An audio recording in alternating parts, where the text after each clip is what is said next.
They set him up as a joke. They put her at that table thinking she would crush him, or he would embarrass himself trying. Either way, someone was supposed to leave that restaurant humiliated. What his friends never counted on was Ethan Brooks refusing to play along. What her colleagues never anticipated was Olivia Bennett choosing to stay. One dinner, two people who were never supposed to connect, and a group of so-called friends who would spend the next 2 years watching everything they thought they understood about love turn out to be completely wrong. If this story finds you tonight, drop a like and tell me what city you're watching from. I want to see how far this one travels. The restaurant was called Marble and Vine, and it was the kind of place that made Ethan Brooks feel like he'd walked into someone else's life. He stood on the sidewalk for a full 30 seconds before pushing through the front door, long enough for a couple in expensive coats to glide past him without a glance, long enough to read the menu displayed in the window and do the math in his head. The cheapest entree was $42. He had $48 in his wallet, which meant he was already calculating whether he could quietly cover his portion of a shared bill or whether tonight was going to be one of those situations where he had to let someone else's credit card do the work and spend the next 2 weeks feeling weird about it. He pushed through the door anyway. The hostess smiled at him with professional warmth. "Reservation under?" "Marcus Webb," Ethan said. She checked her screen, nodded, and led him through the dining room. The place was all low lighting and dark wood, and the kind of acoustic design that kept conversations private. Cloth napkins folded into architectural shapes. Water glasses that probably cost more than his daughter's backpack. He counted the tables as he followed the hostess toward the back, an old habit from the years he'd spent working construction sites, where knowing the layout of a space was just common sense. Marcus and the rest of them were already seated at a round table in the corner. 6 people total, including Ethan, Marcus Webb, and his wife Dana, their mutual friends Joel and Christine, and a woman Ethan had never seen before, seated slightly apart from the group in a way that suggested she'd arrived first and spent the last 10 minutes figuring out whether she had the right address. She was looking at her phone when he walked up. "There he is," Marcus announced, pushing back his chair a few inches as if preparing to stand, then deciding against it. "Ethan, buddy, glad you made it." "Traffic on the 94, Ethan said, pulling out the empty chair beside the woman he didn't know. "Sorry if I kept anyone waiting." "You didn't," the woman said without looking up from her phone. Her voice was calm, not cold, just settled, like someone who'd learned not to perform pleasantness for strangers. "This is Olivia," Christine said from across the table, with a tone that Ethan would later identify as the verbal equivalent of a stage whisper. "Olivia Bennett." Olivia set her phone face down on the table and looked at Ethan directly for the first time. She had dark eyes and the kind of composure that didn't come from comfort. It came from practice. There was something careful in the way she sat, shoulders back, spine straight, as if she was in a meeting she hadn't asked to attend but intended to get through professionally regardless. "Ethan Brooks," he said, extending his hand across the table. She shook it, firm grip, brief.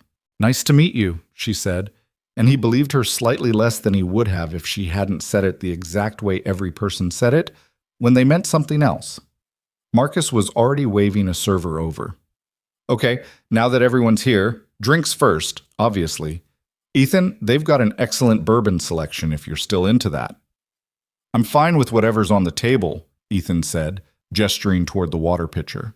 Joel, who was the kind of person who laughed a beat too early at his own observations, leaned forward with both elbows on the white tablecloth.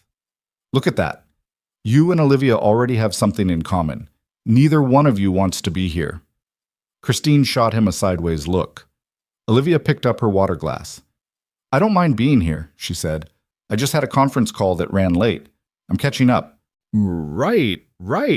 What was that, the Singapore meeting?" Marcus asked, and there was something in his voice, a brightness that was almost theatrical, like he was running a talk show and Olivia was the guest he'd booked specifically because she made good television. "Seoul," she said. "See, that's... Ethan, isn't that wild? She had a meeting with Seoul tonight and still made it to dinner." Ethan looked at Marcus for a half second too long. "That's called a schedule," he said. "Most people have one." The table went mildly quiet. Marcus laughed, the practiced laugh of someone redirecting. Fair enough. Okay, menus. Let's actually look at menus. Ethan opened his and stared at it without registering much. He was aware of Olivia beside him, not in a romantic way yet, just in the way you became aware of anyone seated next to you in a space that suddenly felt slightly too small. She was reading her own menu with the same focused attention she'd given her phone, and he had the impression she was the kind of person who read everything carefully and trusted nothing on the first pass. $42 for salmon. He flipped to the next page. "So, Ethan," Dana said. Marcus's wife, who was kind but had a habit of asking questions she'd clearly preloaded. "You're still doing the renovation work? Marcus mentioned you've been pretty busy." "Busier this year than last," Ethan said. "We picked up a couple of commercial contracts. Office build-outs mostly. It's steadier work." "That sounds like a lot of pressure," Christine offered. "Not more than anything else." He set his menu down. "Pressure's pretty relative." Joel refilled his own wine glass. "You know what I always say? Tradespeople have it figured out. No email at midnight, no board meetings." He said it with a grin that was meant to read as admiration but arrived as condescension, the way a lot of things Joel said did. Ethan kept his face neutral. "I get emails at midnight. My clients just use them to send me photos of water damage." A couple people laughed.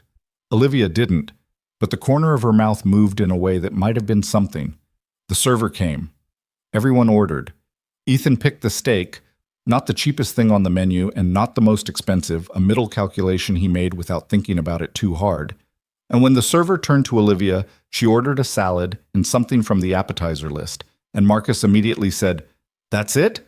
Come on, Olivia, the company's paying." "I'm not particularly hungry," she said. "The company?" Joel repeated. "Figure of speech," Marcus said smoothly, in the way that meant it wasn't a figure of speech at all. Ethan glanced around the table. Something was slightly off about the whole arrangement. He'd felt it since he sat down, a low-grade wrongness he couldn't name yet. He knew Marcus well enough to know that Marcus didn't do anything casually. Every plan Marcus ever made had a secondary purpose, and dinners were no exception. But Ethan had figured the secondary purpose tonight was something simple and harmless. Maybe Marcus thought Ethan needed to get out more, which wasn't wrong. Maybe this was a setup, which he would have found awkward but manageable. He was only beginning to understand it was something else. "Olivia," Dana said, in the tone of someone opening a line of inquiry they'd been warming up, "Marcus tells us you've been running Bennett Tech for what, 4 years now?" 3.5, Olivia said. "That's remarkable. How old are you, if you don't mind me asking?" 30, Joel whistled softly. 30 years old and running a tech company. Your parents must be incredibly proud. Something shifted across Olivia's face, too fast for most people to catch it. Ethan caught it. "My parents aren't really in the picture," she said, with the measured flatness of someone who had answered that question too many times to let it reach them anymore. "Oh." Dana's face rearranged into sympathy. "I'm sorry, I didn't mean to." "It's fine," Olivia said. "You didn't know." The table moved on, the way tables moved on from awkward moments. Someone made a comment about the wine. Someone asked about a vacation. Joel told a story about a client that went slightly too long, but Ethan kept returning to that half-second expression on Olivia's face, the controlled way she'd absorbed the question and answered it and put it away. That wasn't the face of someone who was fine. That was the face of someone who had gotten very good at performing fine. He recognized it because he'd worn it himself. Hooked. The food came, and the conversation shifted into the comfortable territory that dinner tables drifted toward when everyone had a glass in hand and something to eat. Work complaints, neighborhood gossip, the particular low-stakes grievances of people who were doing okay in life and occasionally needed to remind each other of that. Ethan ate and listened and spoke when someone asked him something directly. He was good at that. He'd spent enough years in rooms where he was the least polished person present to know how to sit in a space without needing to command it.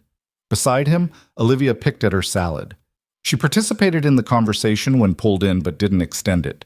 He got the sense she was enduring the evening rather than experiencing it. "Okay, real talk," Marcus said at one point, settling back in his chair with the air of a man who was about to say something he'd been holding since dessert was ordered. "Ethan, when's the last time you actually went on a date?" There it was. Ethan chewed his steak, put his fork down. Why? I'm just asking. Curiosity. You don't do curiosity, Marcus. You do angles. Dana covered a smile with her wine glass. I'm just saying, Marcus pressed on. You've been by yourself for what, 3 years now? Since Jenna left. And you've got Sophie, which is great. I know you're focused on her, but you're 32 years old. At some point, man, you have to...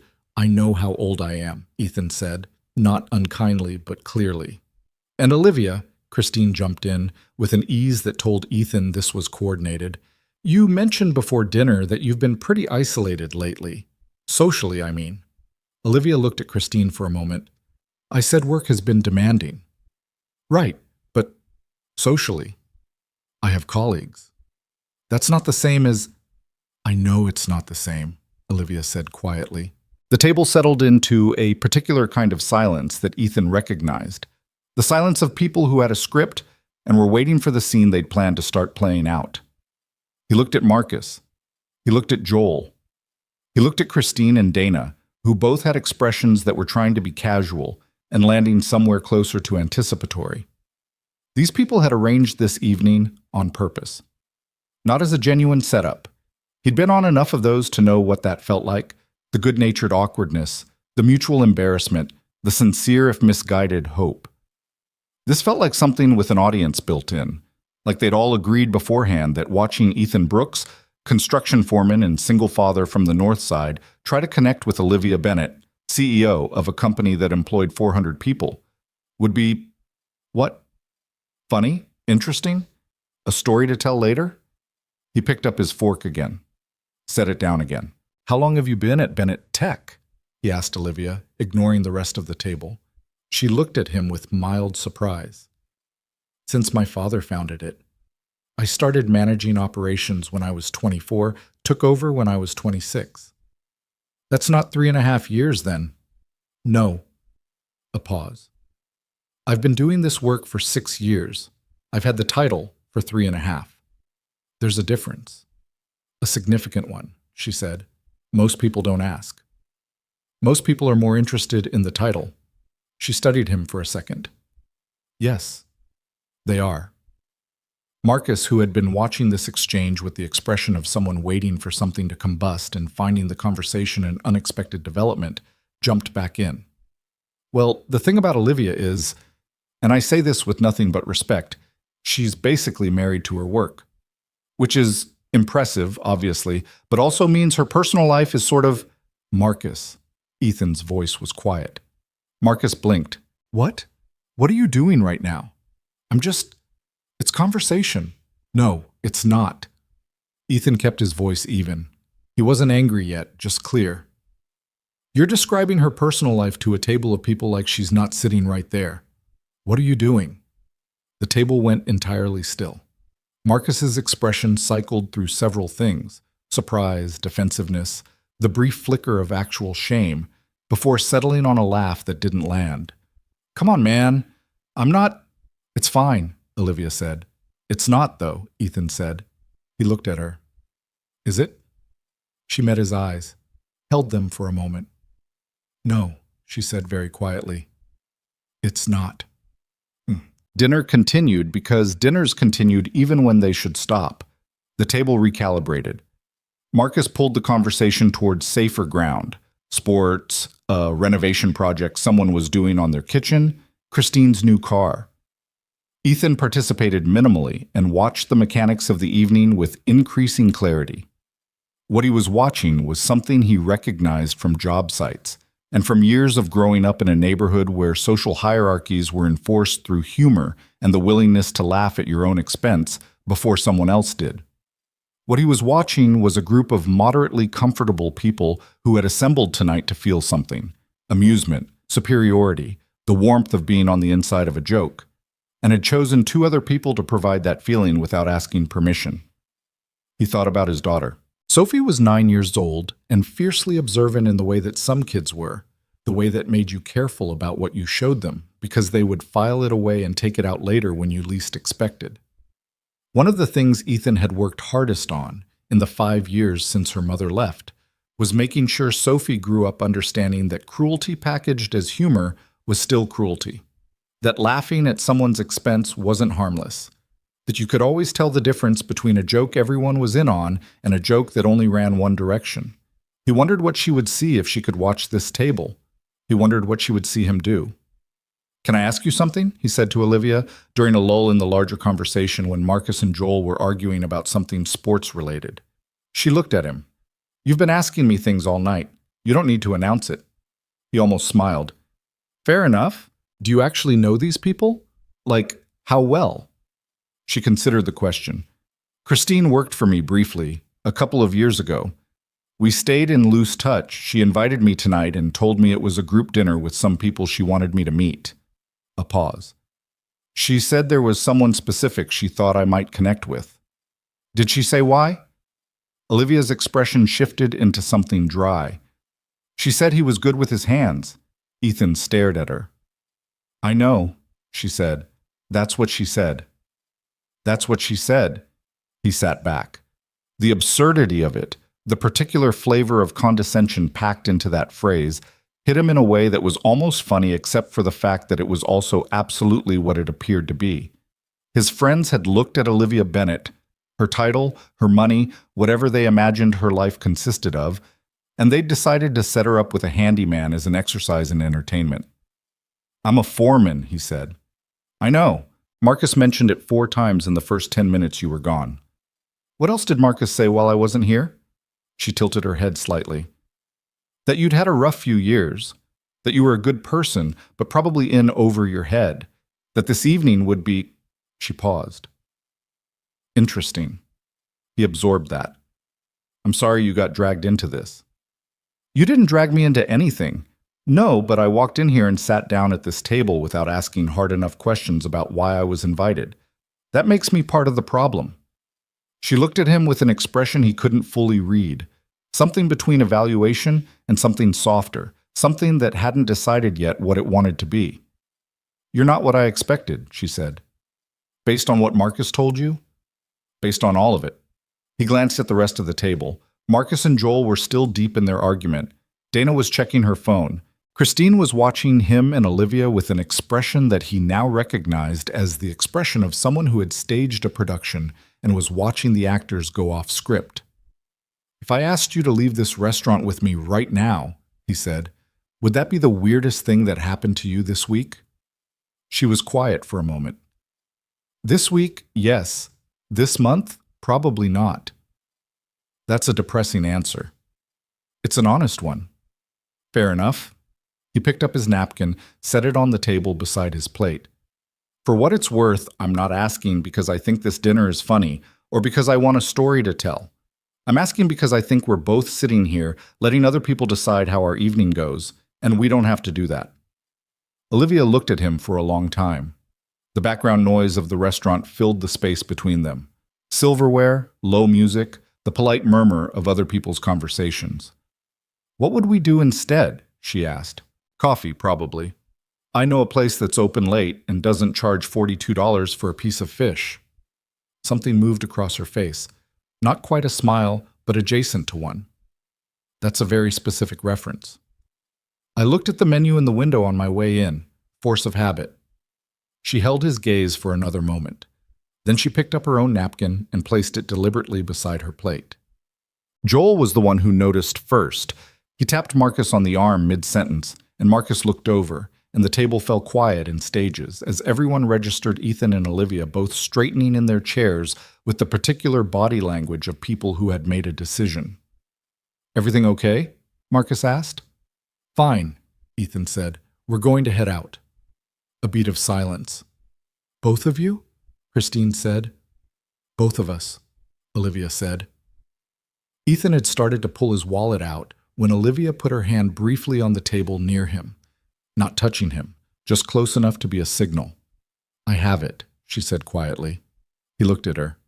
"For both of us," she added. "Don't argue." He thought about arguing, then he put his wallet back. There was a particular kind of pride that he'd spent years examining honestly, the kind that dressed itself up as integrity, but was really just the refusal to accept anything that might create an imbalance. and he'd gotten better at knowing the difference. Letting someone pay for his dinner one time was not a debt. It was just dinner. "Thank you," he said. "Don't make it a thing," she said. Marcus was watching all of this with an expression Ethan couldn't quite classify. Something between confusion and a vague, dawning discomfort. "You're seriously leaving?" "We are," Ethan said. He pushed back his chair and stood, and Olivia did the same, with the smooth efficiency of someone who'd ended meetings her whole career and knew exactly how much acknowledgement a room deserved on the way out. "Ethan, man, come on. It's a nice place," Ethan said, looking at Marcus with something that wasn't anger but wasn't warmth either, just clarity. "You should enjoy it." Christine's expression had moved all the way into something like mortification. Dana was very carefully studying a spot on the tablecloth. Joel was doing the thing he always did when a social situation turned uncomfortable, which was pretending to be fascinated by his wine. Olivia paused at the edge of the table. She looked at Christine for a moment. Just a moment, and it wasn't cruel, it wasn't dramatic. It was just the look of someone who had filed a data point away. Then she turned and walked toward the front of the restaurant, and Ethan fell into step beside her, and behind them the table stayed absolutely still and absolutely quiet, in the way that tables got when the joke had stopped being funny. The night air outside Marble and Vine was cold in the clean, direct way of late autumn. Not bitter yet, just present. Olivia stopped on the sidewalk and pulled her coat more tightly around herself, and Ethan stood beside her and waited while she got her bearings. "That was," she started. "Yeah," he said. "I almost didn't come tonight." "What made you?" She thought about it. "Christine said it would be good for me to get out. And I believed her, which I probably shouldn't have." A pause. "I don't get out much." "I can tell," he said, and then immediately, "That came out wrong." "No," she said. "It didn't, actually." She looked at the street, at the slow movement of cars and the lit windows of other restaurants, other lives going on in parallel. "I'm good at my job and I'm bad at this," she said. "Socializing, being around people who aren't colleagues. It's not shyness. She paused. "I don't know how to be in a room where I'm not in charge of something. I don't know what I'm supposed to contribute." He considered that. "You don't have to contribute anything," he said. "That's kind of the point of a conversation that isn't a meeting." She glanced at him sideways. "What's the coffee place?" "About 6 blocks north. It's nothing impressive. Vinyl booths, bad lighting, pie that's genuinely good, coffee that's consistently mediocre.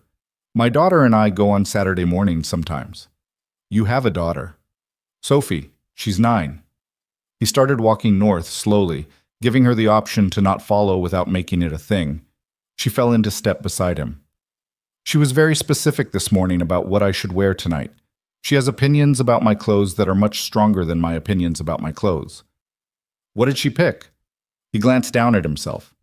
"This. Which I gather is better than what I would have chosen on my own." "She did okay," Olivia said. They walked in silence for half a block, the comfortable kind that didn't need to be filled. Two strangers who'd been thrown together by people with bad intentions and had managed somehow to land in the same direction. "Your parents," he said carefully. "You don't have to answer this." "They're gone," she said, and her voice was steady. "My mother died when I was 12. My father died 2 years ago. Bennett Tech was his. I inherited it, and I've been running it since." "That's a lot to carry." "It is." She said it plainly, without performance. "People look at me and see the company and the title and the money, and they think those things are the story. But they're not. They're the result of the story. The story is harder and less impressive and wouldn't make good dinner conversation." "I'd listen to it." She looked at him. "Not tonight," he said. "I'm not trying to mine your history at 9:30 on a Tuesday. I'm just saying I'd actually listen, if you wanted to talk about it." The coffee shop appeared ahead, its window yellowed with light that wasn't flattering to anyone but made everyone look like they were somewhere they belonged. Through the glass, Ethan could see a couple of occupied booths, a counter with stools, a bored server refilling napkin holders. He pulled the door open. Olivia stepped inside and stopped just past the threshold, looking around the place. The worn vinyl, the laminated menus, the glass case with 3 remaining slices of pie. "You were right," she said. It's nothing impressive. I told you. She moved toward a booth in the back corner, out of habit or instinct, the way people who spent their lives managing information move toward positions that let them see the whole room. He followed her and sat across from her, and the server appeared with a tired efficiency that Ethan found refreshing after the studied performance of Marble and Vine. Coffee? The server asked. Please, they said, at the same time. She glanced at him. He glanced at her. Pie? He asked. What kind? Apple's the one worth having, he said. She looked at the server. Apple pie, please. The server nodded and disappeared. Outside, the city moved through its Tuesday night routines. People going home, people going out, people in between. Inside the coffee shop, in a booth with yellowed light and vinyl seats and coffee that was going to be consistently mediocre, Ethan Brooks and Olivia Bennett sat across from each other and began, slowly and without ceremony, the actual evening. It wasn't what either of them had planned. It wasn't what anyone at that round table in the corner of Marble and Vine had expected. It was just two people, tired of being the material for someone else's story, starting to figure out what their own might look like. The coffee arrived. It was bad, exactly as promised. Olivia wrapped both hands around her mug and looked across the table at him with an expression that was tentative and real and not performing anything. Tell me about Sophie, she said. And Ethan, who had spent 3 years protecting his daughter from every wrong thing and every wrong person and every situation that smelled even slightly like it might hurt her, leaned back in the vinyl booth and started talking about his kid. The arguments about bedtime, the phase where she'd been obsessed with documentaries about deep-sea creatures, the drawing she'd taped to the refrigerator that she'd titled Dad Working, which was mostly a hard hat and a coffee cup and a smudge that was apparently him. He talked about her the way he only talked about her when he was sure the person listening actually wanted to hear it and wasn't just being polite. Olivia listened with her coffee mug between both hands and her eyes on him, and she didn't check her phone once. Outside, a Tuesday in November moved toward midnight. Inside the coffee shop, the pie was better than it had any right to be. They stayed until the server came by a second time with the check without being asked, which was the polite way of saying the place was closing. Ethan paid. Olivia had paid for dinner, he told her. That was already the deal. She wasn't paying for bad coffee, too. And they stood on the sidewalk outside for a few minutes while they waited for her car service. They had talked for nearly 2 hours about his daughter and his work and the particular weight of raising a child alone, not out of tragedy, but out of circumstance, and how the hardest part wasn't the practical difficulties, but the moments when Sophie needed someone to talk to who wasn't him, because sometimes you loved someone too much to also be their whole world. About her company and what it meant to inherit something that was supposed to be someone else's legacy, and spend years trying to figure out where your own legacy began. About loneliness, which they'd approached sideways without naming it directly until somewhere around the second coffee, when Olivia had said something about the quiet that lived in large houses, and he'd said something about Saturday mornings that were too quiet when Sophie was at her grandmother's, and they'd both understood without elaborating that they were talking about the same thing. Her car pulled up, a black sedan, unremarkable. She looked at it for a moment, then at him. I want to say that was unexpected, she said. But I don't think it was, actually. I think tonight went exactly the way it was supposed to, just not the version they planned. She glanced toward the street. Thank you for not being what I expected. What did you expect? Someone who was intimidated by me, or someone who wasn't, in the wrong way. He considered that. There's a right way? There is, she said. It looks like this. She got in the car. The door closed. Ethan stood on the sidewalk and watched the sedan pull into traffic and disappear around the corner, and then stood there a moment longer in the cold November air, hands in his jacket pockets. His phone buzzed. A text from Marcus. Dude, what was that? He looked at it for a few seconds, put his phone back in his pocket without answering. He started walking toward where he'd parked his truck. Above the city, the sky was the particular dark gray of urban nights. Too much light pollution for stars, but not entirely lightless either. Somewhere between things, the way nights sometimes were.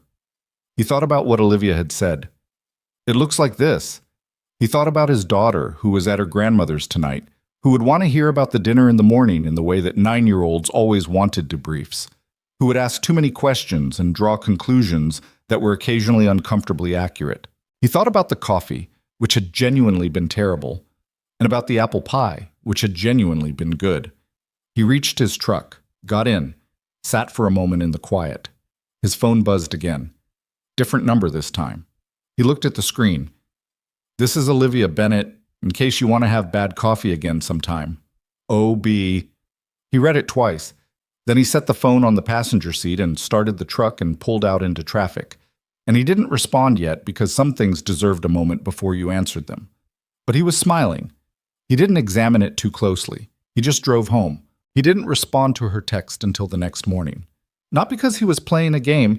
He wasn't wired for games, had never had the patience for the particular kind of performance that dating in your 30s sometimes demanded, where you waited exactly long enough to seem busy, but not so long that you seemed disinterested. He didn't respond because when he got home that night, Sophie was still awake despite being at his mother's, who had apparently decided that a Tuesday night was a reasonable occasion for a 9-year-old to stay up past 10 watching nature documentaries, and his mother had handed him the phone with the serene expression of a woman who had raised 3 children and considered herself beyond reproach. "She wanted to talk to you," his mother said. "It's 10:15, Ethan said. "She has things to say." Sophie had things to say. Specifically, had he worn the shirt she'd picked? Had the restaurant been fancy? Had he ordered something good? Or had he done the thing where he ordered whatever was cheapest? And had he talked to anyone interesting? Or had he just sat there being quiet the way he sometimes did at parties? He told her yes to the shirt, yes to the fancy, that he'd ordered steak and it was fine, and that he'd talked to someone. "Someone," Sophie repeated with the precision of a child who understood subtext. "A person," he said. "At the dinner." "A person like a woman?" "Sophie, I'm just asking." "Go to sleep." "Was she nice?" He'd paused at that. Through the phone, he could hear the particular silence of his mother's house, the old furnace ticking, the muted sound of something on television in the next room. She was real, he said, which wasn't the same as nice, and he knew it, but it was the truest thing he could say, in 12 words or fewer to a 9-year-old at 10:15 on a Tuesday. Sophie had apparently decided that was acceptable, because she said goodnight and hung up, and Ethan had driven home and gone to bed and not looked at Olivia's text again until 6:42 the following morning, when he was standing in his kitchen in yesterday's socks waiting for coffee to finish. He read it again. "This is Olivia Bennett, in case you want to have bad coffee again sometime. O.B." The initials at the end were very her, he thought, the deliberate formality of signing a casual text. He could picture exactly the expression she'd had when she typed it. That careful composure, the slight hedge built into "in case you want," which gave her an exit if he didn't respond without making the reach itself feel like a risk. He typed, "The coffee was bad. The pie was worth it. When are you free?" He hit send before he could think about it too carefully, which was how he made most of his better decisions. Her response came 4 minutes later. "Friday evening. I have a meeting until 6:30. I can do 7. He wrote back, "7 works. Somewhere with better coffee this time, or are we committed to the bit?" "Somewhere better," she wrote, "but not $42 for fish." "Deal," he wrote. He poured his coffee and stood at the kitchen window and looked out at the backyard where the last of the autumn leaves had come down and were doing nothing impressive against the fence. It was a Wednesday morning in November. He had a crew starting at 7:30 on an office build-out in the warehouse district. He had a school pickup at 3:15. He had, apparently, plans on Friday. He drank his coffee. It was good. He'd learned to make good coffee years ago because the alternative was mornings that started badly, and mornings set the whole day's tone. He didn't tell Marcus about the texts. Marcus called on Wednesday afternoon while Ethan was on site watching a junior carpenter measure the same threshold 3 times because he kept second-guessing himself. Ethan let it go to voicemail, which Marcus had expected because he left a message. "Look, man, I want to explain. Call me when you can." It wasn't supposed to be a big deal. Ethan listened to it, standing outside in the cold with a coffee cup that had gone lukewarm, and then he deleted it. He wasn't angry at Marcus, not exactly. He'd known Marcus Webb for 11 years, and he understood who Marcus was. A fundamentally decent person with a blind spot about the difference between being entertaining and being kind. Marcus had arranged that dinner because he'd thought it would make a good story, not because he'd wanted to genuinely hurt anyone. That didn't make it right, but it meant the anger Ethan felt had a ceiling on it, a limited altitude beyond which it wasn't worth climbing. What bothered him more than the anger was the clarity. Seeing something clearly about a person you'd known for years had a particular discomfort to it, not because the thing you saw was new, but because you'd been half seeing it for a long time and choosing not to look directly at it. He called Marcus back on Thursday morning. "I wasn't trying to humiliate either of you," Marcus said, before Ethan had fully finished his sentence about the call. "I know that. It was supposed to be. I thought it would be interesting. Two people who wouldn't normally—" "Marcus," Ethan kept his voice even. "You looked at a woman who runs a 400-person company, and you thought it would be entertaining to watch her interact with someone you'd already decided was beneath her. That's what happened. I'm not saying you're a bad person. I'm saying that's what happened." A long silence. Then, "That's not how I thought about it." "I know it's not. That's the part worth thinking about." Another silence, shorter. Marcus said, Did something happen after you left? With her?" "That's not your business." "Right." A pause. "Yeah, fair enough." They talked for a few more minutes about nothing important, a game, a mutual friend's work situation, and hung up without resolving anything, which was how those conversations usually ended. Some things didn't resolve cleanly. They just settled over time, like sediment. Friday arrived the way Fridays in late November arrived, gray and purposeful, the week already used up, the weekend still hypothetical. Ethan picked Sophie up at 3:15, fed her dinner at 5:30 because she had strong opinions about the timing of meals and would become a fundamentally different person if food was delayed more than 20 minutes past her expected window, and dropped her at his mother's by 6. His mother raised an eyebrow at the jacket. "It's a jacket," Ethan said. "It's the nice one," his mother said. "I have 2 jackets." "I know you have 2 jackets. That's the nice one." Sophie appeared in the hallway behind his mother with the expression of a child who had been listening from the other room and felt she had a right to weigh in. "It's a good choice," she said.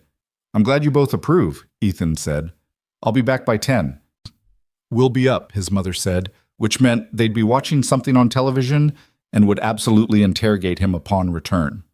He drove to the restaurant Olivia had suggested, a Thai place in the near north side that he had driven past dozens of times and never gone into, the kind of place that looked too small from the outside and turned out to have twice as many tables as you expected. She was already there when he arrived, which he was beginning to understand was simply how she operated. She arrived first because she controlled what she could control. And one of the things she controlled was not being the person who walked into a room and had to find someone already sitting. She was in a different kind of clothes than the dinner on Tuesday. Still polished, but less so. Like she'd come from the office, but changed something on the way. Dark blouse, less formal. She looked up when he walked in, and something in her face shifted in a way that he noticed and filed away without commenting on. "You found it," she said. "It wasn't hard to find. Some people have trouble with the parking. I parked 2 blocks over." He sat down across from her. "How was the 6:30 meeting?" She picked up her menu. "Quarterly financial review. 3 hours of people explaining things I already knew in language that was designed to make it sound like they'd discovered it." "That sounds exhausting. It's consistent." She didn't look up from the menu. "I've started bringing a second notebook to those meetings. One for actual notes, one for—" She paused. "For?" "For drawing," she said, with a tone that suggested she wasn't sure why she'd admitted that. "Geometric shapes, mostly. It keeps my hands busy so my face doesn't do things it shouldn't." He looked at her over his own menu. "That's the most relatable thing you've said." She glanced up. "It's extremely unprofessional." "It's extremely human," he said. "Those are different things." She held his gaze for a second and then looked back at her menu, but her posture had changed slightly. Not relaxed exactly, but less braced, like something that had been held at a particular tension had eased by half a degree. They ordered. The food was good in the way that good Thai food was good. direct and confident, nothing apologizing for itself. They talked through dinner with the specific ease of two people who had already gotten through the most awkward part on Tuesday and were now building on that foundation, which meant the conversation moved faster and went deeper, dipping in and out of serious and light in the way conversations did when both people were paying genuine attention. He told her about his ex-wife, Jenna. Not the whole story, not then, but the outline. High school sweethearts who'd grown in different directions. A divorce that had been sad rather than vicious. A custody arrangement that had eventually settled into something workable because they'd both loved their daughter more than they'd resented each other. He told her about the specific difficulty of the first year, not as a sob story, but as a fact, because it had been difficult, and pretending otherwise would have been the kind of smoothing over he tried to avoid. Olivia listened without interrupting, without making it smaller than it was. When he finished, she was quiet for a moment. "Sophie knows her mother?" she asked. "Every other weekend, and summers half the time. It's not perfect, but it works." He set his fork down. "She's doing fine. Better than fine most days. Kids are—" He searched for the right word. "Kids are more adaptable than adults give them credit for. What breaks them is usually not the thing you're afraid of. It's the smaller things you don't see coming." Olivia nodded slowly. "My mother's death was like that," she said. "The obvious impact, the missing her, the grief. I'd prepared myself for that, or I thought I had. What I hadn't prepared for was my father becoming someone I didn't know how to talk to anymore." She picked up her water glass. "He didn't know how to raise a daughter without her. He was a brilliant man and an exceptional engineer, and he genuinely had no idea what to do with a 12-year-old girl who was sad in ways he couldn't fix." "What did he do?" "He taught me the business," she said. "That's what he knew, so he taught me that." A pause. "I don't think he meant it as a substitute for parenting. I think he was doing the best he could with what he had. But the effect was that I grew up understanding capital allocation and market positioning better than I understood how to make friends." "And now you run the company." "And now I run the company." She said it without pride or resentment, just statement. "And I'm 30 years old and I can manage a board of directors, and I cannot, apparently, get through a social dinner without someone deciding it's their project." "People look at you and they see a category," he said. "That's their problem, not yours." "I know that intellectually," she said. "Knowing a thing and not feeling it anyway are different accomplishments." "Yeah," he said. "They are." The restaurant had thinned out around them while they talked, the way restaurants did on Friday nights when the early crowd gave way to the late crowd, and there was a 20-minute gap of relative quiet in between. A server refilled their water. Someone near the window was celebrating a birthday with enough low-key enthusiasm that it was audible without being intrusive. "Can I ask you something," Olivia said, "that might be too forward?" "Go ahead." "You're 32. You have a 9-year-old daughter and a business you built. You seem like someone who has his priorities clearly arranged." She studied him. "Why does it feel like you've been waiting for something you haven't named yet?" He didn't answer immediately. He thought about it. Actually thought about it. Not the polished version he could have given. Not the self-sufficient single-father narrative that was true, but not complete. "Sophie's mother and I," he started, "we ended without a big fight. No infidelity, no cruelty, just... We looked at each other one day and realized we'd been trying to get back to something that had stopped existing 2 years earlier. And that was honest, and it was the right thing to do, and it hurt anyway." He looked at the table, then back up at her. "After that, I put everything into Sophie and the business because those were the things I could actually affect. And I told myself I was fine with that. And mostly I was." A pause. "But mostly isn't the same as fully." Olivia was quiet for a moment. "That's a very honest answer." "You asked an honest question." She nodded slowly, with the expression of someone who had asked expecting a deflection and had received something else entirely and was recalibrating. "I'm not good at this," she said. "I want to be direct about that up front. I don't have a natural mode for this kind of thing. I'll probably overanalyze things. I'll probably get in my own way. I'm not great at asking for help," he said. "I'll probably not say things I should say because I'm used to figuring things out alone. I'll probably let things go too long before addressing them. So we're both warning each other." "Seems fair," he said. She picked up her water glass and held it for a moment, not drinking, just holding. Most people try to present their best version at this stage. I know, he said, but I've done that, and it costs a lot and it doesn't work, and I'm too tired for it. He looked at her steadily. I'd rather you know what you're actually dealing with from the start. She looked back at him. Outside, the November night pressed against the restaurant windows, cold and patient. Inside, Claude's response was interrupted. Try again. They saw each other twice more in November. Once for coffee. Better coffee this time, a place Ethan knew near the river that roasted its own beans and took the process seriously enough to be slightly annoying about it, which Olivia found entertaining in a dry way she didn't bother concealing. Once for a walk through a Saturday farmer's market that Ethan had been going to for years, and that Olivia had never been to despite living 4 miles away, which she admitted with a self-awareness that was becoming one of his favorite things about her. The way she acknowledged her own gaps without apology and without performance. She bought a jar of honey at the farmer's market. He bought apples.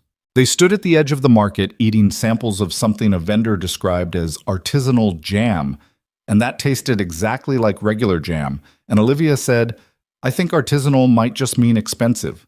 And he said, I think you're right. And neither of them was trying to be funny, but they both laughed. And it was the laugh of two people becoming comfortable inside a shared frequency. What he noticed, across those 3 weeks, was how much effort she put into not letting her guard down, and how it dropped anyway, incrementally, in the specific moments she wasn't monitoring herself. She'd be in the middle of talking about something, a board decision, a problem at work, a memory from her 20s, and she'd say something unguarded and honest, and then catch herself and recalibrate, as if she'd stepped too close to an edge and needed to step back. He never called attention to it. He just logged it the way you log the structural details of a building. Not to exploit them, but because understanding how something was built told you how to be around it without causing damage. December arrived without much ceremony. The city put up its lights, which Ethan thought were better some years than others. This was a middle year.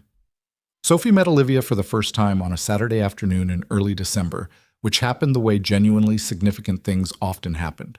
Not through careful orchestration, but because a plan fell apart and the simplest solution involved the thing you'd been cautiously avoiding.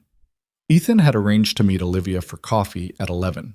His mother, who was supposed to have Sophie for the morning, called at 9:45 with a kitchen situation involving a burst pipe that was going to absorb her entire day and possibly her entire week's goodwill toward plumbing in general. He texted Olivia. Something came up. I need to bring my daughter. We can reschedule if that's easier. Her response came after 2 minutes. Bring her. I'll see you at 11. He stared at the text for a moment. He'd been half hoping she'd say reschedule, not because he didn't want her to meet Sophie, but because he'd wanted to manage the conditions more carefully, to have the introduction happen in a context he'd thought about rather than one that had fallen together by accident. He'd been protecting that boundary with a deliberateness that Sophie herself would have identified immediately as overthinking, if he'd explained it to her. He told Sophie they were meeting someone for coffee. Sophie asked if it was the woman from Tuesday. He said yes. Sophie said nothing, which from a 9-year-old who had opinions about everything was its own form of verdict, and went to find her shoes. Olivia was at a corner table when they arrived. She was looking at her phone, and she put it down when she saw them come through the door, not with the practiced speed of someone putting away a distraction, but with the deliberate courtesy of someone deciding that whatever was on the screen mattered less than what was in front of her. Sophie saw her and stopped walking for half a second. Ethan felt it in the slight hesitation of the small hand he was still holding, though she'd been telling him for a year that she was too old to hold hands in public. She'd made an exception today without comment, which told him more about her nerves than she was willing to say out loud. This is Olivia, Ethan said. Olivia, this is Sophie. Olivia looked at Sophie with the kind of directness she gave everyone, not performing warmth, not manufacturing the particular cooing softness that some adults deployed around children, just looking at her the same way she looked at anyone whose measure she was taking. Hi, Sophie said. Hi, Olivia said. Your dad says you have strong opinions about his wardrobe. Sophie blinked. Then she looked at Ethan. You told her that? It's come up. That's... Sophie pulled out the chair next to Olivia, apparently deciding that processing her indignation and sitting down were not mutually exclusive activities. I just have eyes, she said. Someone has to use them. Something crossed Olivia's face, too quick for a full smile, but in the same neighborhood. That's fair, she said. They ordered. Sophie got hot chocolate with the focused deliberateness of a person who had checked the menu and verified that the establishment met her minimum acceptable standards, and she asked the server 3 follow-up questions about whether it was made with real milk and what kind of chocolate, which the server handled with a patience that suggested they'd answered those questions before. Olivia ordered black coffee and did not comment on Sophie's interrogation, which Ethan filed away as a point in her favor. For the first 20 minutes, Sophie was quiet in the way that quiet, observant children were quiet. Not withdrawn, just collecting data.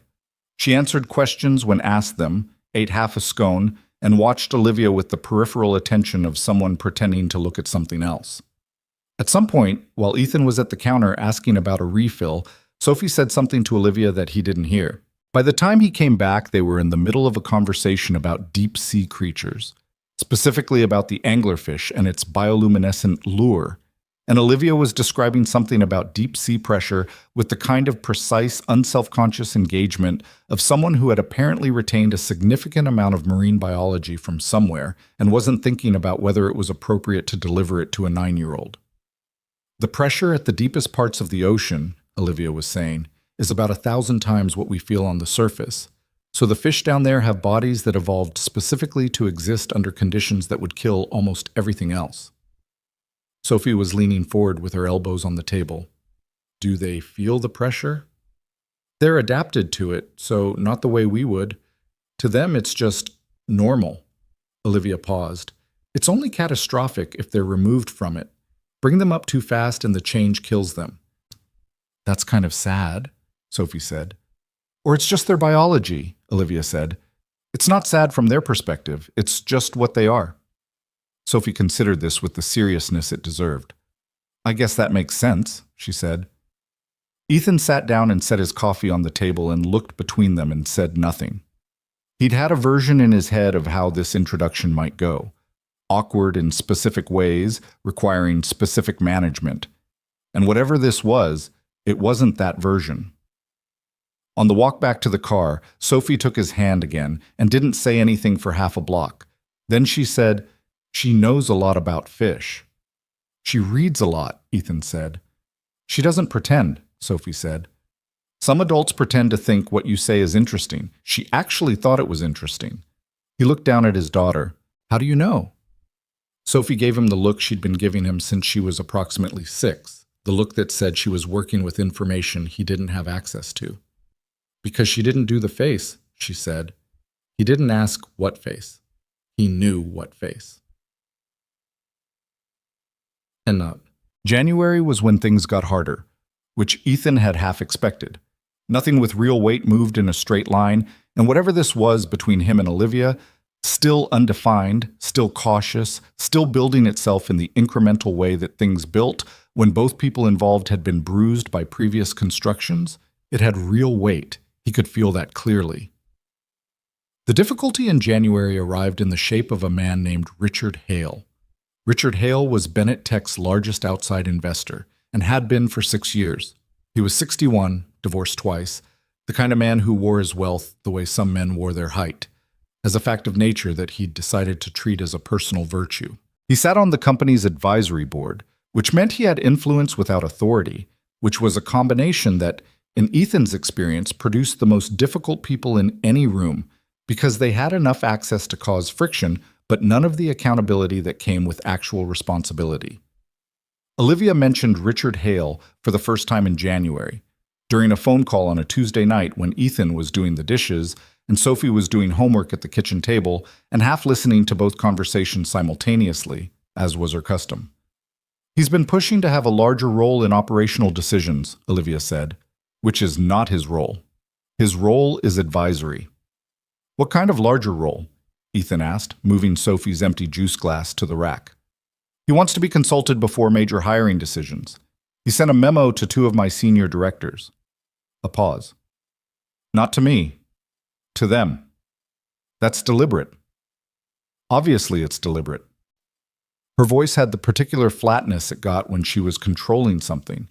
He's trying to create parallel communication channels because he thinks if he can get my directors to start reporting to him informally, the actual authority lines become blurry. Have you talked to him directly? Not yet. I'm deciding how. What are your options? I can address it formally, which creates a documented record and also signals to the board that there's internal friction, which I don't want. Or I can address it informally and directly, which is faster but gives him the opportunity to claim there was a misunderstanding. She was quiet for a moment. He's been doing small things like this for 2 years. Nothing individually significant enough to confront. Cumulatively, it's a pattern.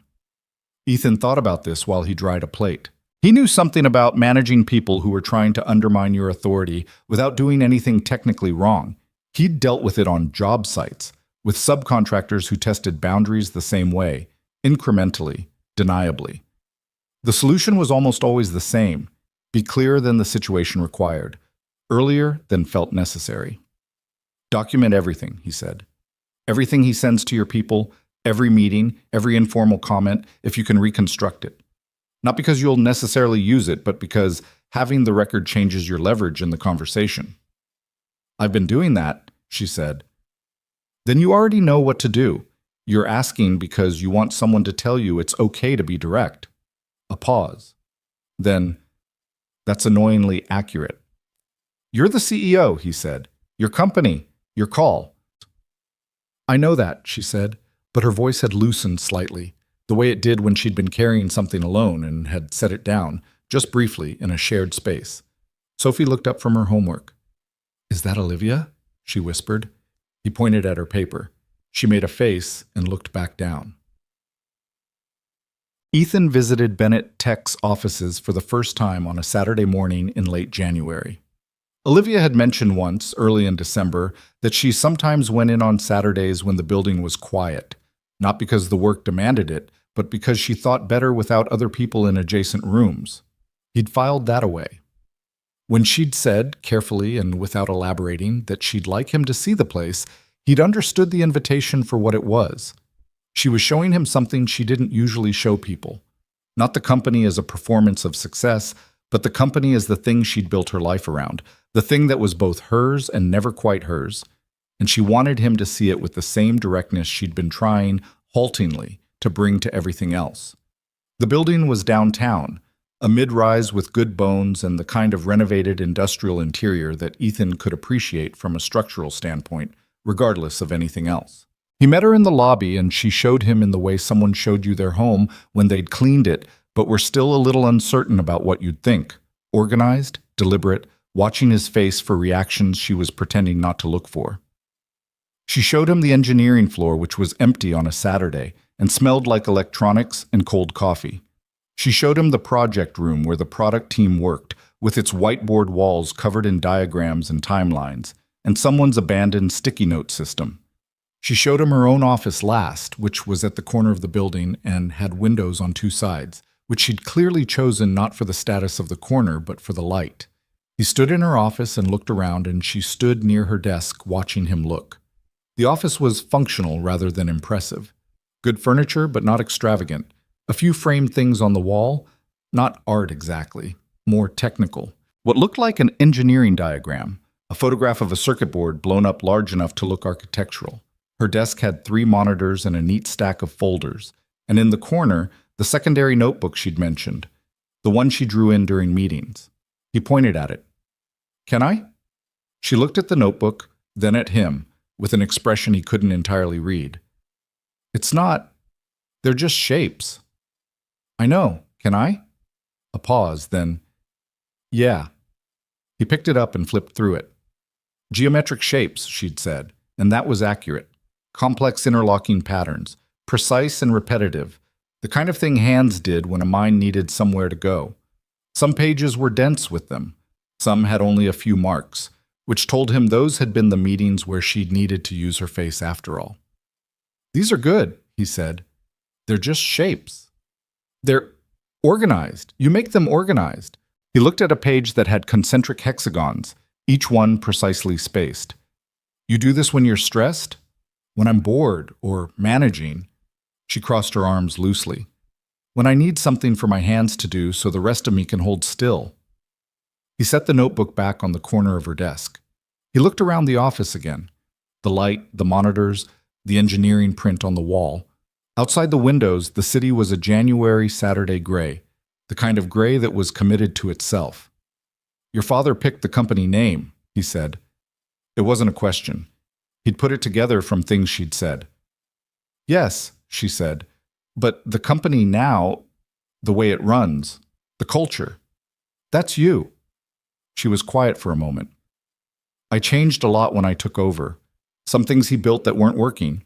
Processes, some of the culture. She paused. He was brilliant at the technical side. He was less careful about people. And you're more careful about people. I try to be. She said it without sentimentality. I'm not always successful. I'm not naturally warm. I know that about myself. Warm and careful are different things, he said. You're careful. That's not nothing.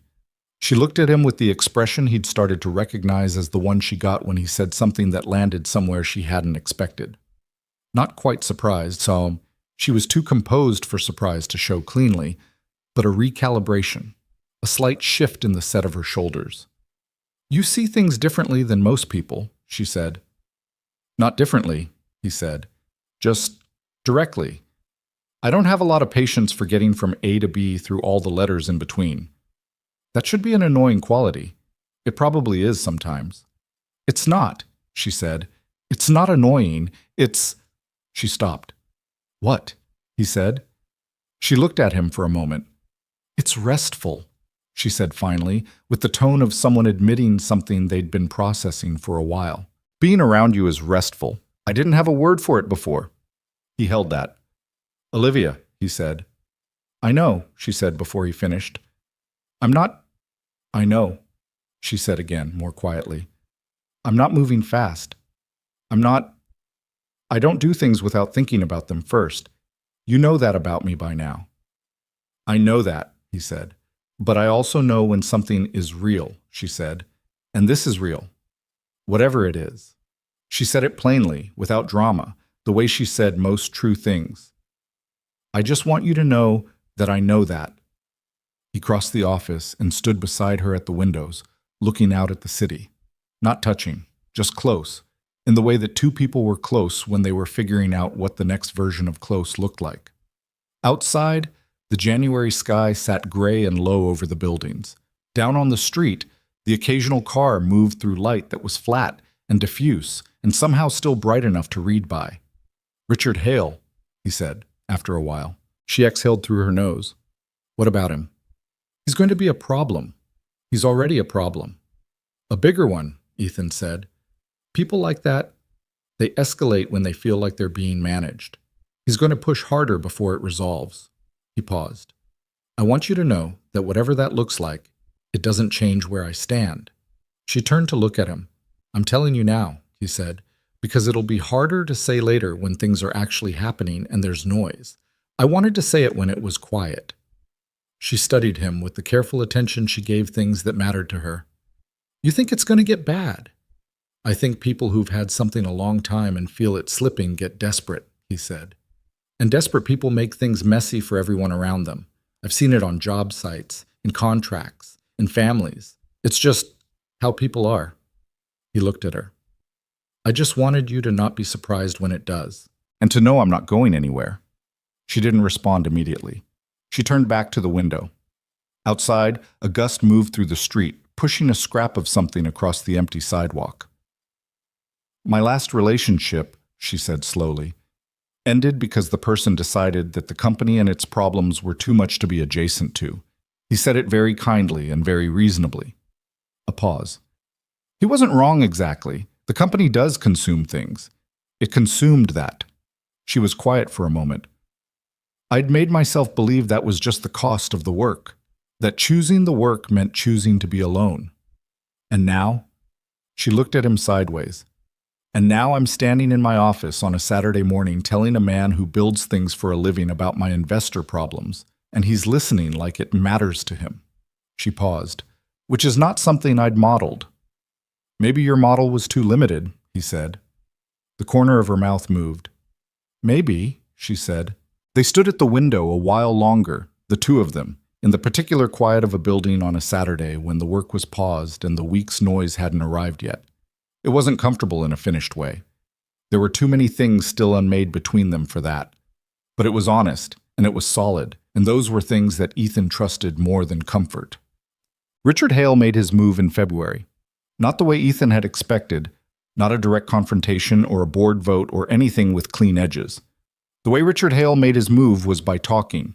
Specifically, by talking to the two journalists he had relationships with, neither of whom covered tech seriously, but both of whom had platforms with enough reach to create noise.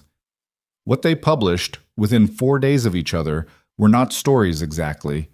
They were items, mentions, a piece about leadership uncertainty at Bennett Tech, a quote from an unnamed source about questions around long-term vision. Nothing provable, nothing actionable, nothing that could be traced back to a single origin. Olivia called Ethan at 7 in the morning on a Wednesday when the second item appeared. "He's trying to create a narrative," she said. Her voice was controlled, but just barely. He could hear the tight management underneath it, the effort of keeping everything calibrated.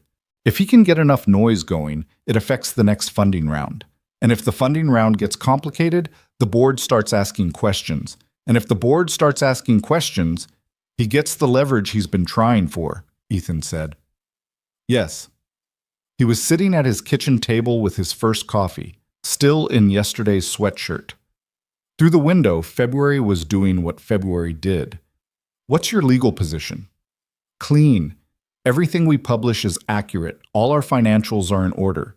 He can't create a real scandal because there isn't one. She paused. But he doesn't need a scandal. He needs uncertainty. Uncertainty is enough.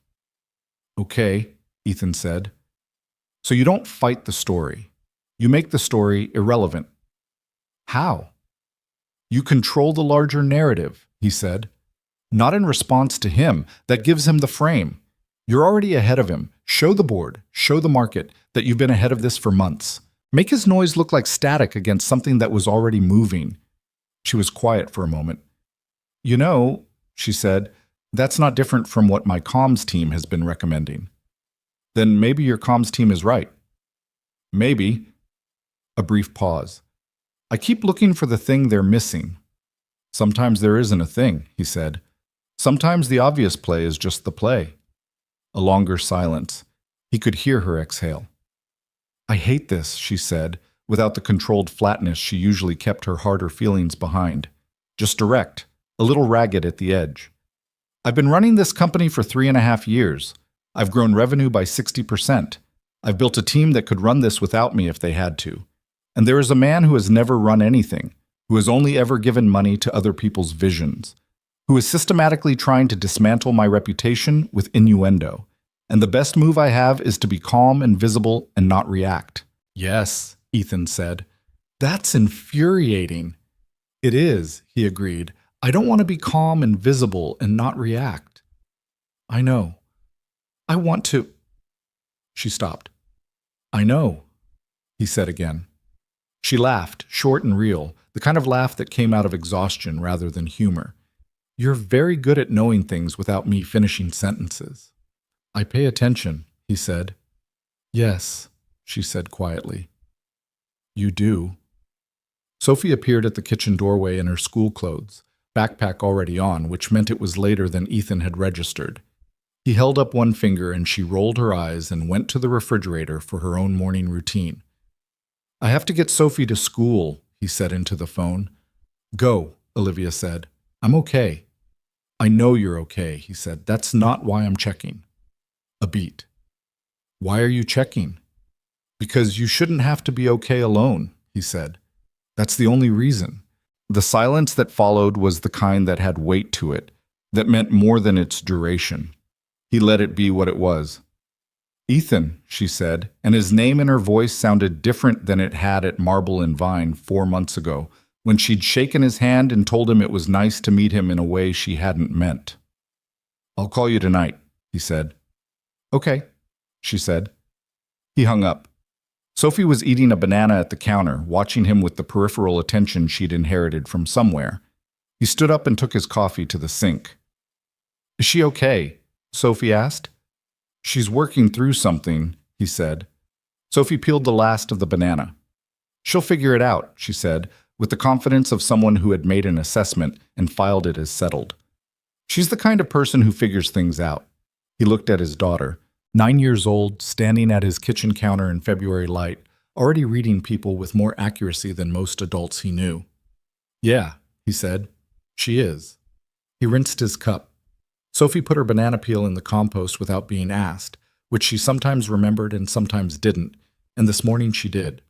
Small mercies, small consistencies. The accumulation of small things into something that held. They left for school with 3 minutes to spare. The calm strategy worked, the way things worked when they were right, but not easy. Olivia's team spent 2 weeks building what they called a visibility campaign, which was a professional term for something simpler. They let the company speak for itself. A series of product announcements that had been scheduled for spring got moved up. A partnership with a mid-sized logistics firm that Bennett Tech had been finalizing got announced with enough detail to be substantive rather than promotional. Olivia gave one interview, not to a major outlet, but to a trade publication with a small and serious readership, in which she talked about the company's next 18 months with the specificity of someone who had already thought through every variable. No defensiveness, no acknowledgement of the noise, just the work, laid out plainly. The 2 items that Richard Hale had seeded into the media cycle got buried under actual information. Not defeated, buried, which was different. Defeating them would have required engaging with them. Burying them required simply producing something with more weight.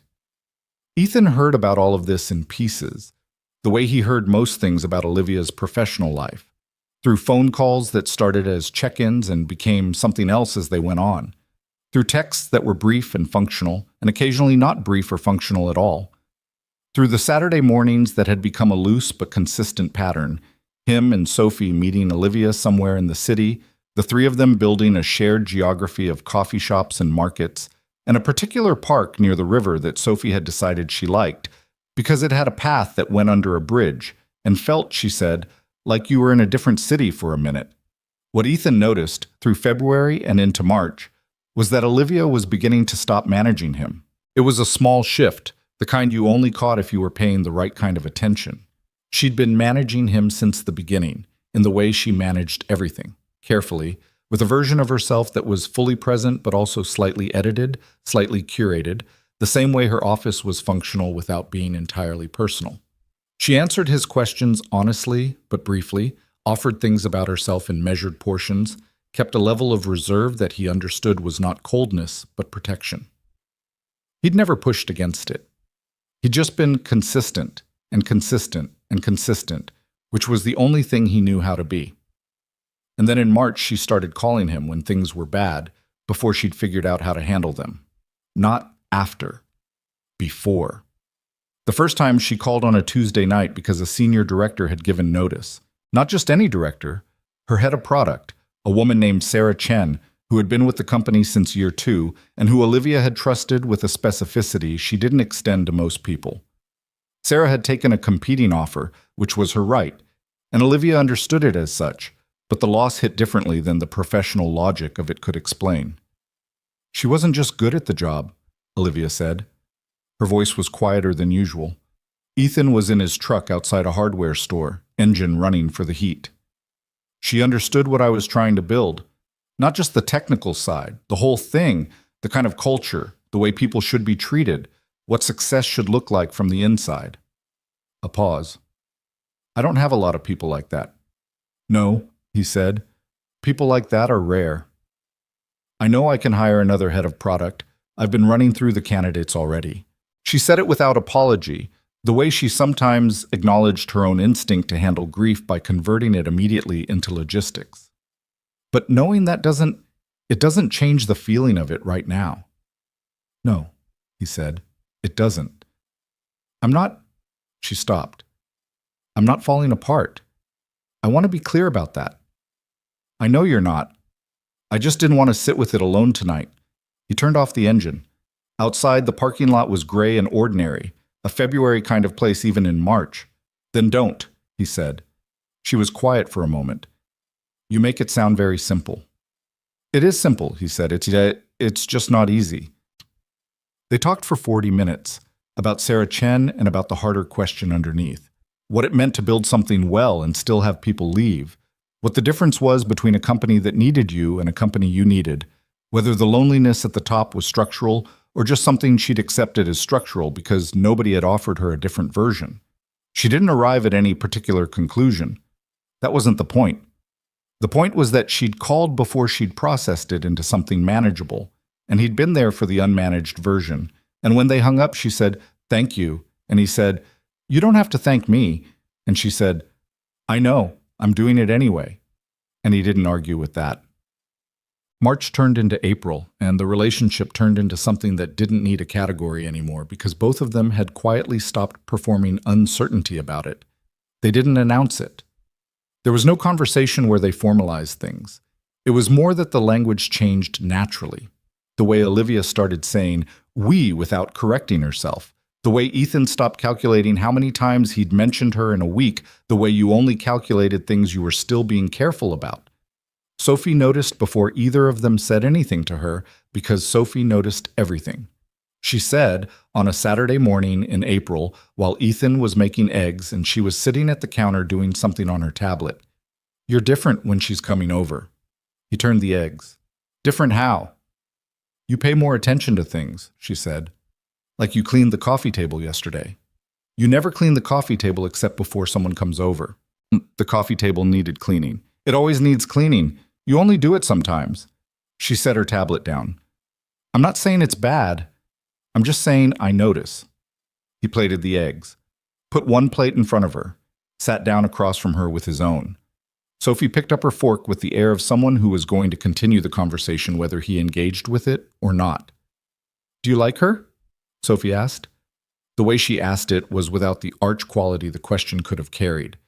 She wasn't trying to be knowing or theatrical. She was just asking, the way she asked most things, because she genuinely wanted to know and had decided she was old enough to ask directly. "Yeah," he said. "I do." Sophie ate a bite. "Does she know that?" "I think so." "Have you said it?" He looked at his daughter. "You're 9. "I know how old I am. Have you said it?" He ate his eggs. "Not in so many words." Sophie made the face. The one that said she was working with information he didn't have. "Dad, she reads the notebook when she thinks nobody's looking." He stopped eating. "What notebook?" "The one she brings sometimes, the one with the shapes." Sophie speared another bite. "When you're not paying attention, she takes it out and kind of holds it, like she carries it for a reason. That's not just a work thing." She looked at him steadily. "She thinks about things more than she says. You should probably say stuff first." He sat with that. "You're giving me relationship advice," he said. "You're in 4th grade." "I'm in 4th grade, and I'm right," she said, with a composure that was, now that he looked at it directly, not entirely unlike Olivia's. He wasn't sure whether that was alarming or reassuring. He decided it was both, at different levels. Mount. The board meeting happened in April.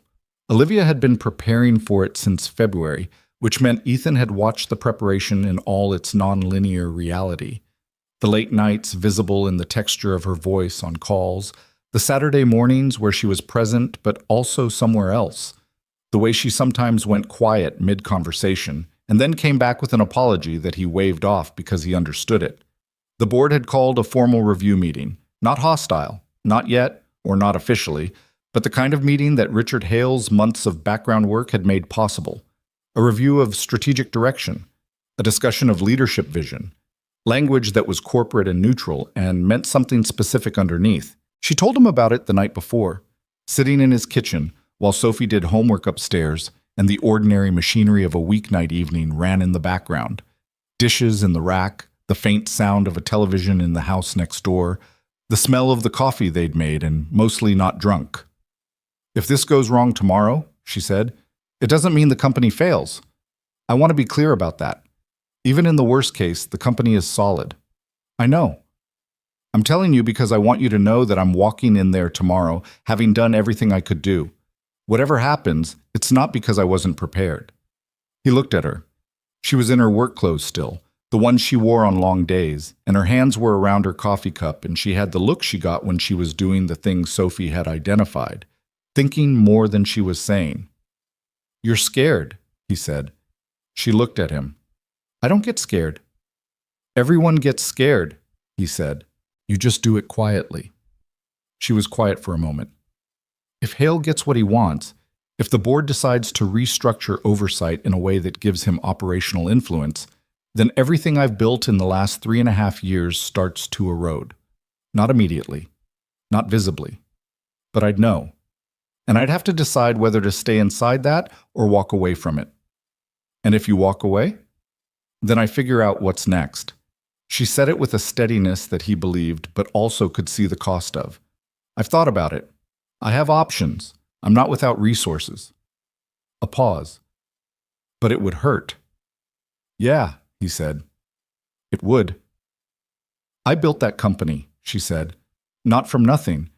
My father built the foundation. But everything it is now, the direction, the culture, the team, the product vision, that's mine. Losing it to someone who never built anything in his life would be... She stopped, set her coffee cup down. What? He said. Unbearable is too strong a word, she said. It would be livable. I would live through it. She looked at him.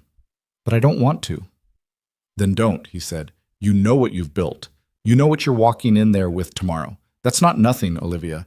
That's 3.5 years of work that exists whether or not one man acknowledges it. She looked at him steadily. You say things like that very naturally. I just say what I see. I know, she said. That's what I mean. He drove her home that night. She lived 20 minutes away, in a building that was everything you'd expect from the numbers and nothing like the person, and walked her to the lobby and stood there for a moment in the ordinary non-drama of two people at the end of an evening that had mattered. I'll text you when it's done, she said. I'll be on site, he said. I'll have my phone. She nodded. She started to turn toward the elevator. Then she turned back. She kissed him, not dramatically. There was nothing dramatic about it, which was actually what made it land the way it did. Just direct and brief and deliberate. The way she did everything that she'd decided to do. She pulled back and looked at him with the expression that wasn't quite a smile, but lived near one. I've been thinking about doing that since November, she said. November, he said. The coffee shop? The sidewalk outside Marble and Vine, she said.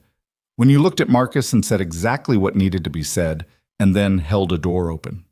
She paused. Small things accumulate. Yeah, he said. They do. She went inside. He stood on the sidewalk for a moment in the April night, which was cold still, the city not fully committed to spring yet.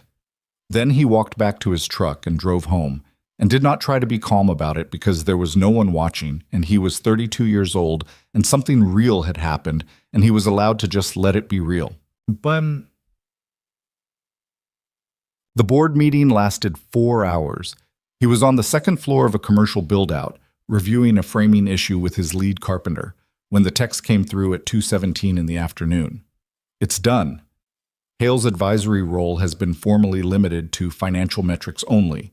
No operational access. The board documented it. A pause, then a second message. I'm okay. More than okay. Can I come over tonight? He read it twice. His lead carpenter, a 50-year-old man named Darnell, who had been working with Ethan for 7 years and had the professional courtesy to pretend not to read people's expressions, said, Good news? Yeah, Ethan said. You want to finish reviewing this framing, or... Let's finish the framing, Ethan said. He typed back, Come over.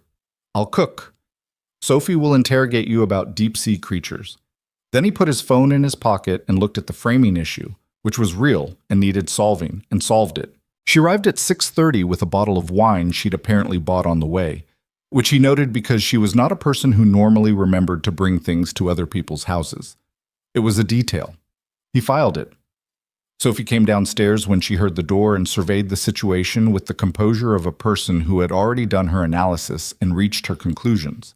She said hi to Olivia. Olivia said hi back. Sophie asked if Olivia wanted to see the documentary she'd been watching about bioluminescent organisms, and Olivia said yes, and they went to the couch together while Ethan finished cooking, which was pasta because he was good at pasta, and it was a Tuesday, and some things didn't need to be occasions. He stood at the stove and listened to Sophie explain bioluminescence to a woman who already understood bioluminescence but was listening with complete attention as if she were hearing it for the first time. He could hear the specific quality of Olivia's listening, the brief questions that showed she was tracking it, the moments of silence that weren't absence but presence, the two of them building a shared conversation from a subject Sophie loved. He added salt to the water. He thought about what Sophie had said in April about Olivia holding the notebook, about saying things first. He thought about November and the sidewalk and the accumulation of small things. Dinner was good, pasta, a salad that Sophie helped put together by tearing lettuce with a level of commitment that was disproportionate to the task, the wine that Olivia had brought. They sat at the kitchen table and the conversation moved the way conversations moved in that house. Between whatever Sophie was currently focused on and whatever the adults were catching up on, without a clean boundary between the two, which was something that had been true before Olivia started coming around and remained true with her there, which told him something.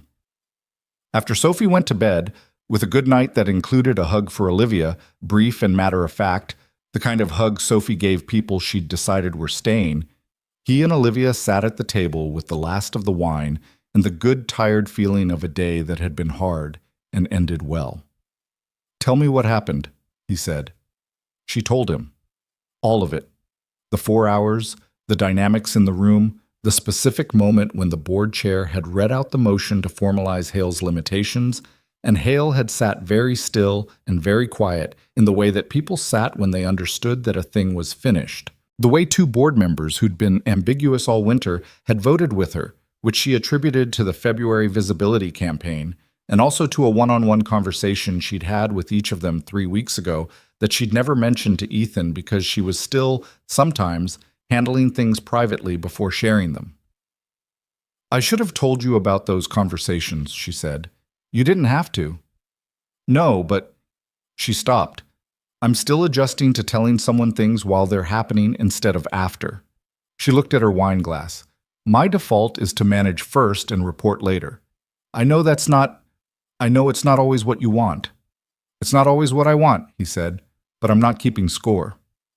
"You should sometimes. I'm a work in progress." "So am I," he said. "So is everyone." He looked at her across the table. "Olivia." "Yeah." "Sophie told me in April that I should say things first," he said. "So I'm going to say something." She looked at him. She was very still, in the way she went still when something mattered. "I'm in love with you," he said. "I have been for a while. I didn't say it because I was giving you the space to figure out what you wanted at your own pace, and I don't regret that. But I don't want to keep not saying it just because the timing isn't perfect. The timing's never going to be perfect." She was quiet. A long moment. "November," he said to fill the space. "The coffee shop. When you asked me about Sophie and then actually listened. That was the night I knew." She looked at him with the expression she'd been giving him for months, the one he could now read clearly, that wasn't quite a smile but was something better than a smile, something more real. Her eyes were bright in a way she wasn't managing. "I love you too," she said. "I've known since January, since you stood in my office and held the notebook and didn't make it strange." She paused. "I didn't say it because I was scared of what would happen to my life if I said it and meant it." "What would happen to your life?" he asked. "It would change," she said. "It would become less mine and more—" She searched for the word. "More ours." "Is that bad?" She looked at him steadily. Outside, the April night had gone deep and quiet. Somewhere upstairs, Sophie was asleep. Her room, that specific silence of a sleeping child that parents learn to recognize. The kitchen was warm from the dinner, the table between them ordinary and solid. "No," Olivia said. "That's not bad." He reached across the table. She took his hand and held it, not performing anything, just holding it the way you held something you'd decided to keep. There were still things unresolved. Richard Hale wasn't finished. Formal limits didn't change the man, just the mechanism, and Ethan knew that as clearly as he knew anything about people who didn't accept outcomes. There was the ongoing work of building something between two people who had both spent years becoming self-sufficient in ways that didn't always make room for another person. There was Sophie, who was doing well but was still 9 years old and had a mother who lived 30 minutes away, and a life that was going to keep changing in ways none of them could fully predict. There was all of that. None of it was going away. But Olivia's hand was in his at the kitchen table, and the house was quiet, and the wine was almost gone. And some things didn't need to be resolved tonight. Some things just needed to be allowed to be what they were. Richard Hale didn't accept the board's decision quietly, because men like Richard Hale never accepted anything quietly. They accepted things loudly, through lawyers. The letter arrived at Bennett Tech's legal department on a Monday morning in May, 3 weeks after the board meeting, and Olivia called Ethan from her car on the way to the office because she'd read it on her phone in the parking garage and needed 60 seconds of something real before she walked into a building full of people who would be watching her face for information. "He's claiming the board acted improperly," she said, "that the vote was procedurally flawed. He wants it reversed, and he's threatening litigation if it isn't." Ethan was already at a job site. He stepped away from the noise of the crew and stood near a concrete wall that still smelled like fresh pour. "Is it procedurally flawed?" "No. Our general counsel reviewed everything before the meeting. The process was correct." Then it's a pressure move," he said, "not a real case." "It's not a real case," she agreed, "but a lawsuit, even a bad one, creates noise. It creates the narrative that there's instability. It could affect our summer funding round." She paused, and he could hear the parking garage echo around her, the distant sound of a car somewhere in the structure. "He knows that. That's the point." "What does your counsel say?" "That we respond formally, request evidence of the procedural flaw, which doesn't exist, and let the process play out. That it will likely not reach actual litigation because there's no case," she exhaled. "Which I believe. I do believe that. But between now and the resolution, there are 3 months of noise." "Is the funding round in those 3 months?" "End of July." He thought about it. "Who's in the round?" 2 existing investors and 1 new institutional. The existing 2 are solid. They've been with us through the Bennett transition, and they've seen the numbers. The new one... She stopped. "The new one is the one I'm worried about. They haven't made a decision yet. If Hale's action creates enough ambient uncertainty, they might take a wait-and-see position and push to Q4. Meaning the summer cash infusion doesn't come. Meaning it gets complicated," she said carefully. "Not catastrophic." She was precise about these things. "We'd manage, but it would require cutting the product timeline back significantly, and we'd lose momentum on the logistics partnership." He was quiet for a moment. The crew noise behind him had settled into a steady rhythm, the sound of a site that was moving well. He'd been building things long enough to know that the most dangerous problems weren't the ones that came at you directly, those you could brace for, plan against, absorb. The most dangerous problems were the ones that created structural uncertainty, that made people pause when you needed them to move. "The institutional investor," he said. "What do they need to see?" "Stability. Evidence that the leadership is not in dispute." A pause. "Evidence that the noise is exactly that, noise." "Then give them that," he said. "Not a statement, not a press release. Give them the actual picture.